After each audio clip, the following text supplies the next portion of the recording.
මිනිස්සු ඔය වඳින අත් දෙකෙන්මයි බෙල්ල මිරිකන්නේ. කම්පාවෙන්ට නරකයි. අර මතකද පොඩි කාලේ අහලත් ඇති. එක පොකුණක් තියෙනවා වතුර හිඳිච්ච. පොකුණේ ඉබ්බොත් ඉන්නවා, මාළුත් ඉන්නවා, කොක්කුත් ඉන්නවනේ. වතුර හිඳුනට පස්සේ ඉබ්බෙක් ඇවිල්ලා කොක්කුන්ට මොකක්ද කියන්නේ? කොකෝ වතුර තියෙන තැනකට ගිහින් දාපන්. කොකා කියනවා ගිහින් දාන්නම්. ගමන ඉවර වෙනකන් කට අරින්න එපා. මේක හොඳ පණිවිඩයක්. කට වහගන්න තරමට ප්‍රශ්න අඩු නැද්ද? කවදා හරි හොඳ හාමුදුරු කෙනෙක් ගෙනල්ලා හොඳ බණක් අහන්න. එතකම් මම මේ කියන ටික පිළිපදින්න. කොක්කු දෙන්න කෝටුවක් අරගෙන දෙපැත්තෙන් හපා ගන්න. ඉබ්බට කියනවා මැද්දෙන් හපා ගනි. උඩින් යනවා. හැතැම්මක් විතර යනකොට යට හිටපු මිනිස්සු වගේ ඉබ්බට ඔච්චම් කරනවා.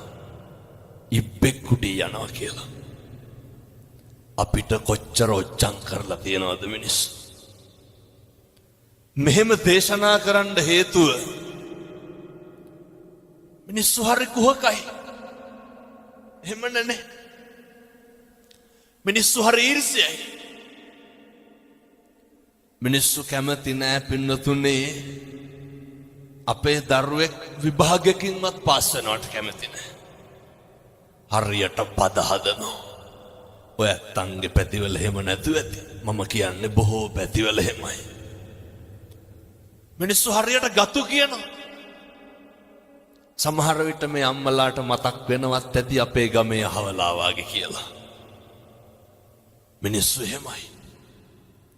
මිනිස්සු කවදාවත් සතුටු නෑ අපිට හරියනවට. හරි කැමති වරදිනවා නම්. ඉබ්බටත් ඕක උනේ. ඉබ්බා යනකොට මිනිස්සු ඔච්චම් කරා. ඉබ්බා මොකද කරේ?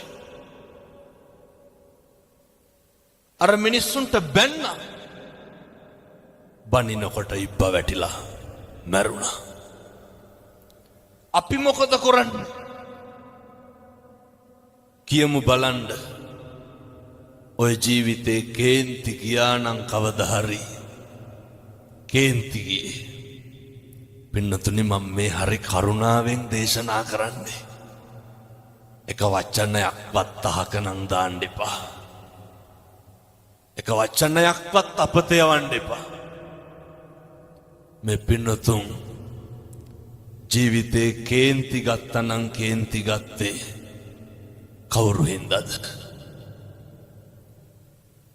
කවදාවත් මේ අම්මලාට තාත්තලාට ගෙදර දවල්ට බත් කාලා ඉඳගෙන ඉන්නකොට ඔය කේන්ති ගිහින් තියනවද? නිකන් ඉන්නකොට නෑ. ඉබ්බට කේන්ති ගියේ කවුරු හින්දාද? අර කොහෙවත් යන මිනිස්සු හින්දා. අපිට කේන්ති කියන්නේ ඇයි? කොහෙවත් යන මිනිස්සු හින්දා. විනාශ වෙන්නේ කවුද? අපි. මතක තියාගන්න ඕනේ. ඉබ්බා මැරෙනවා. සතියකට විතර පස්සේ අයත් කොක්කු දෙන්න එනවා. තව ඉබ්බෙක් ඉඳලා කියනවා කොකෝ වතුර තියෙන තැනකට ගිහින් දාපන්. කොක්කු දෙන්න මොකද ඉබ්බට කියන්නේ? කවදාවත් ආයේ ඉබ්බෝ ට්‍රාන්ස්පෝර්ට් කරන්න. ඇයි? ඉබ්බන්ගේ කටවල් හොඳ නැහැ. 1000ක් පොරොන්දු කිවිස්සනවා මොකේද? පොරොන්දු වෙනවා කොකෝ කට අරින්න නෑ ගිහින් දාපන්. අයත් පරණ විදිහට කෝටුවක් අරගෙන දෙපැත්තෙන් හපාගෙන යනවා. හැතැම්ම දෙකක් විතර යන්න ඇති. අයිත්තර යට හිටපු මිනිස්සු ඔච්චම් කරනවා ඉබ්බෙක් කුඩී යනවා කියලා. අර ඉබ්බද කට ඇරි නෑ. අර කෝටුව තව ටිකක් හයියෙන් හපාගත්තා. දැන් පාඩුවේ යනවා. අපිත් ඔහොම තමයි. අපි ඉවසනවද කරන්නේ කල්මරනවද කරන්නේ? අපි කියන්නේ ඔය පස්සේ බලා ගන්නම්කෝ. පස්සේ බලන්න යන්න එපා. මෙහෙම ටිකක් ඉන්නම් කියලා කියනව නේද? ජීවිතේ පුරුදු වෙන්න කල්මරනවට වඩා ඉවසන්න.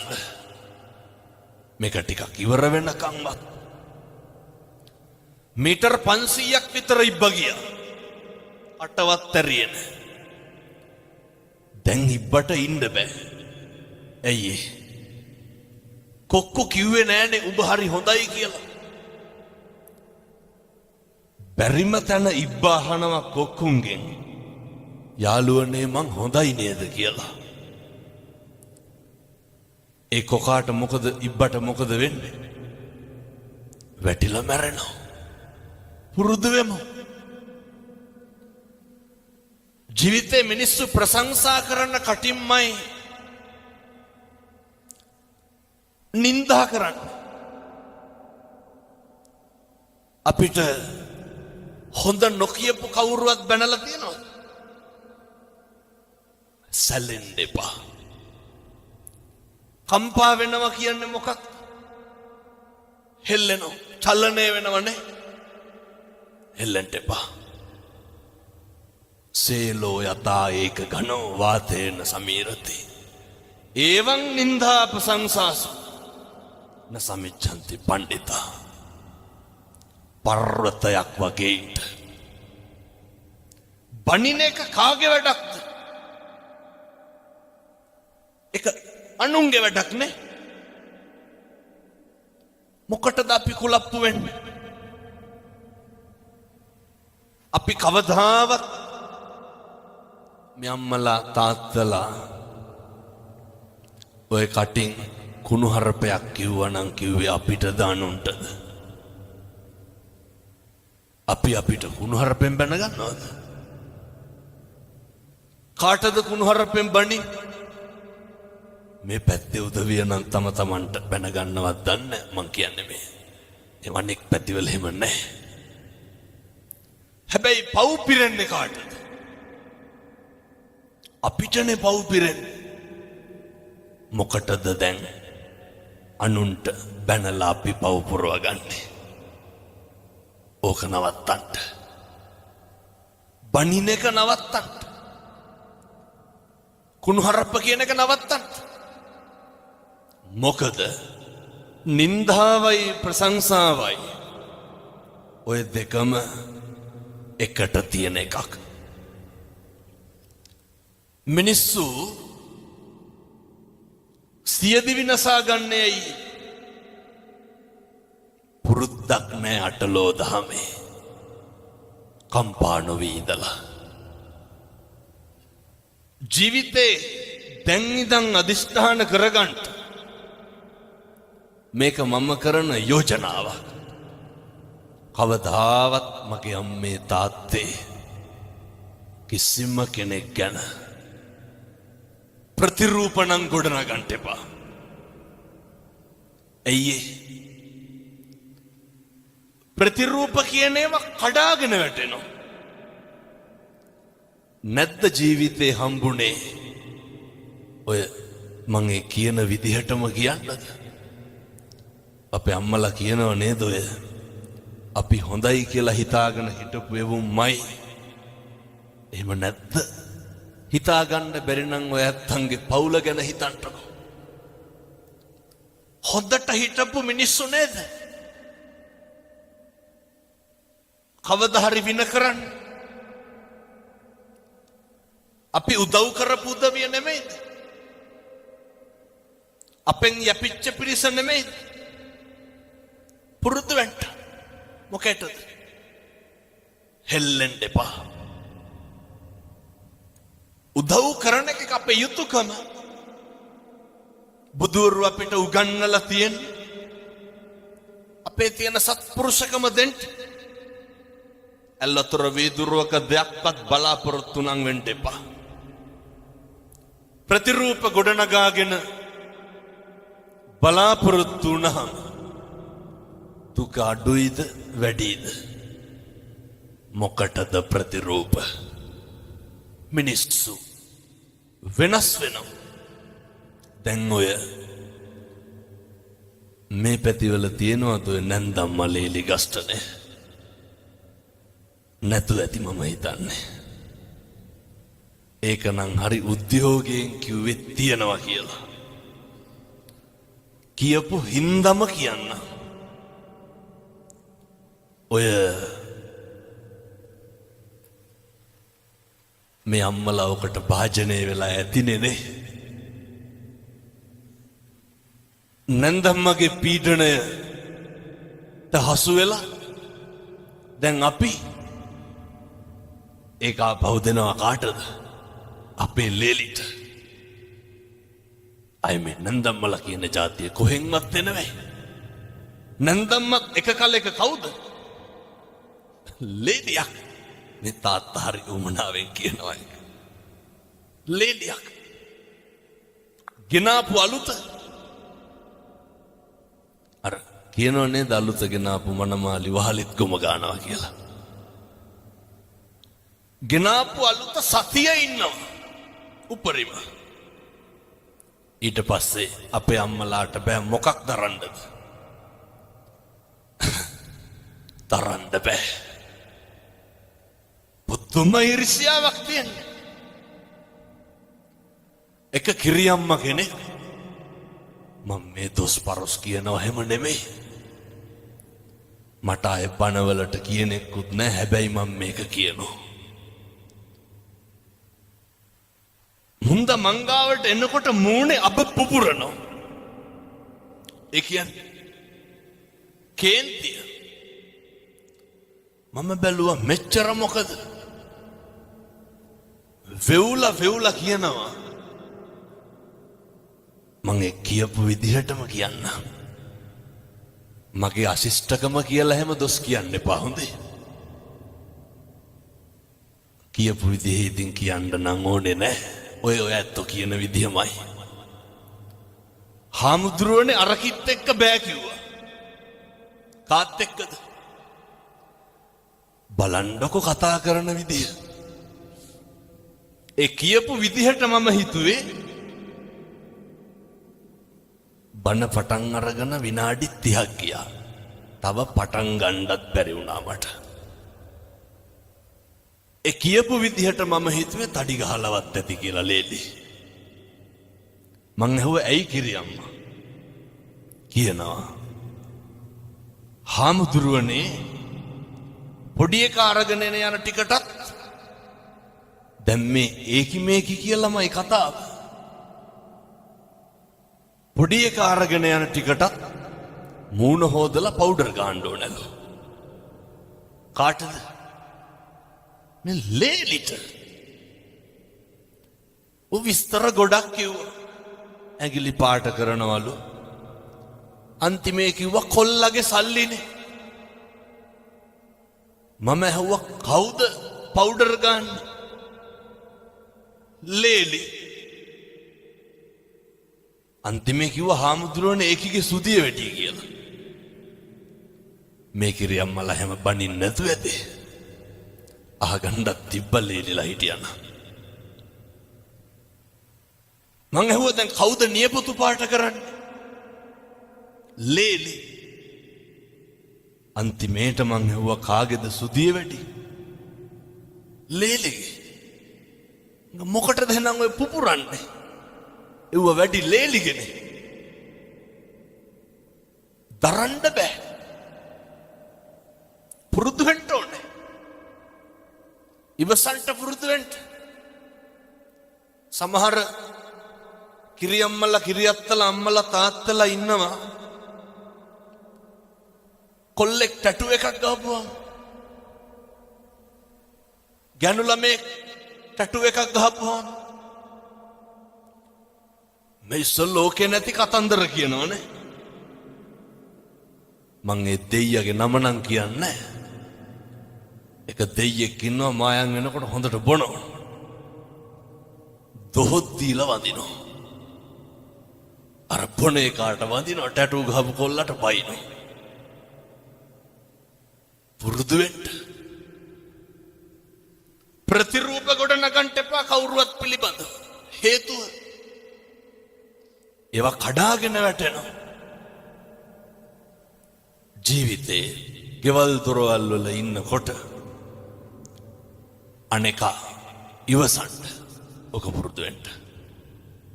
හෙට ඉඳන් ඔක පුරුදු වෙමු. එක වචනයක්වත් කියන්න එපා කාගේවත් හිතක් රිදෙන්න. ඊළඟට දුක සැප උගන්නනවනේ. ජීවිතේ කාලයක් තියෙනවා. අපේ බුදුහාමුදුරු අනේ පිට සිටුතුමාගෙන් බිම්බිසාර රජුරුවන්ගෙන් විශාකාවගෙන් කොසල් රජුරුවන්ගෙන්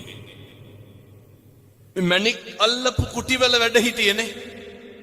එහෙමනේ. අවසානයේ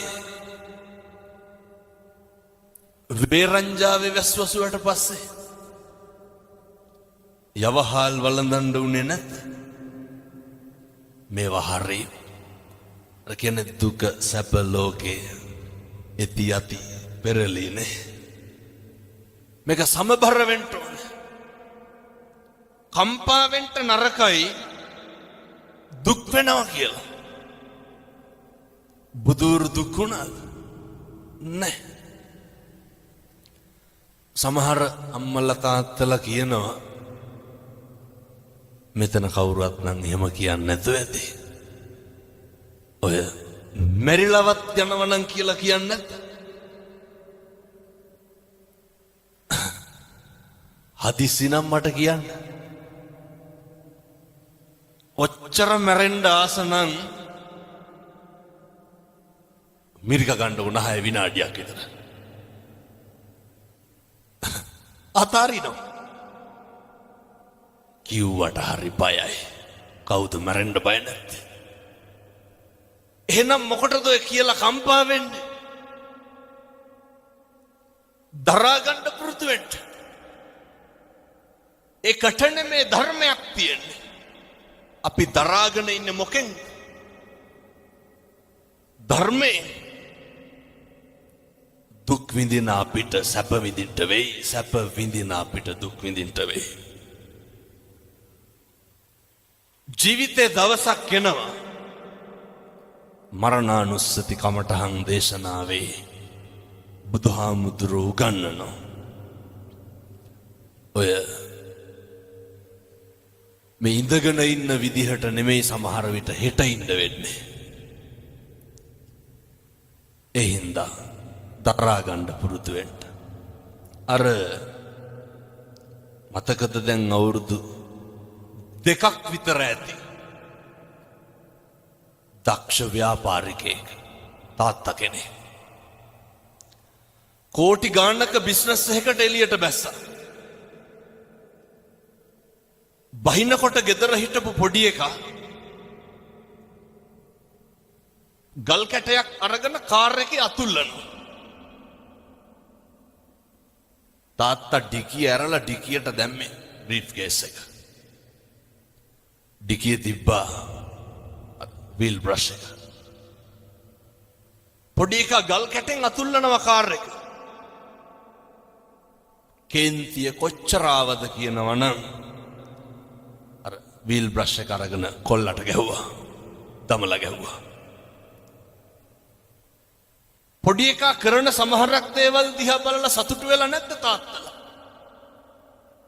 එහෙමනේ. ප්‍රතිරූප ගොඩ නගන්න එපා. මේ වචනේ නම් කියන්න පුළුවන් පැය 4ක් විතර. මේවා හරි මධ්‍යස්ථ වෙන්න. දුකක් ඇති වෙනවා නම් පින්නතුනේ ප්‍රශ්නයක් ඇති වෙනවා නම් මැදිහත් නොවීමේ නිසා නෙමෙයිද? අර පොඩි එකා මොකක්ද අර කාර් එකේ ඇඳලා තිබ්බේ? කොල්ල ගල් කැටයක් අරගෙන කාර් එකේ ලියලා තිබ්බා. මම මගේ තාත්තට ගොඩක් ආදරෙයි කියලා. පුරුදු වෙන්න ඉවසන්න. තප්පර 30ක් ඉවසලා බෙල්ල හරවලා බැලුවනම් ගහයිද ගල් කැටේ වීල් බ්‍රෂ් එකේ? මම මගේ තාත්තට ආදරෙයි කියලා ලියලා තිබ්බේ. ජීවිතේ ඉවසලා බැරිම තැනක් එනවනේ. ඔතන දිවසන්ට මේක හෙට ඉඳන් ප්‍රගුණ කරන්න. මේවා ප්‍රගුණ කරන්න කල් දාන්න එපා. ගෙදර ඉන්නකොට ස්වාමියාට බනින්න කලින්, බිරිඳට බනින්න කලින්, දරුවන්ට බනින්න කලින් දෙපාරක් හිතන්න. මම පල්ලේ කැලේ බණකට වැඩියා බන්ධනාගාරේ. අවුරුදු 22ක විතර තරුණයෙක්. අඬලා වැඳලා කිව්වා, හාමුදුරුවනේ එළියට ගිහිල්ලා මේක කියන්න. කියන්නලු කවදාවත් අනුන් හින්දා. අපි කාට හරි ගැහුවොත් අනුන්ට ගහන්නේ නේ. විඳවන්නේ කවුද? අපි. පුරුදු වෙන්නලු එක විනාඩියක් ඉවසන්න. බන්ධනාගාර අධිකාරිවරයෙක් ලිපියක් ලියනවා. මරණ දඬුවමට උරුමකම් කියන හිරකාරයෝ 100ක් අරගෙන අහන්න හේතුව විදිහට මොකක්ද කියන්නේ? මහත්තයෝ එක විනාඩියක් ඉවසපු නැති එක. එක විනාඩියක් ඉවසුවා නම් මොකද වෙන්නේ? පිහියෙන් අනීද? වෙඩි තියයිද? බෙල්ල කපයිද? නැහැ. අම්මේ තාත්තේ පුරුදු වෙන්න. මේ එකක්වත් අපිට ඕන විදිහට වෙන්නේ නැහැ. බුදුවරු කොහොමද පැහැදිලි කරේ? අචින්තිතම්පි භවති චින්තිතම්පි විනස්සති. මේ ලෝකේ කවදාවත් හිතන දේ වෙන්නේ නැහැ. වෙන දේ හිතා ගන්නත් බෑ. එහෙම නෙමෙයිද? ඕක අපි දන්නවනේ.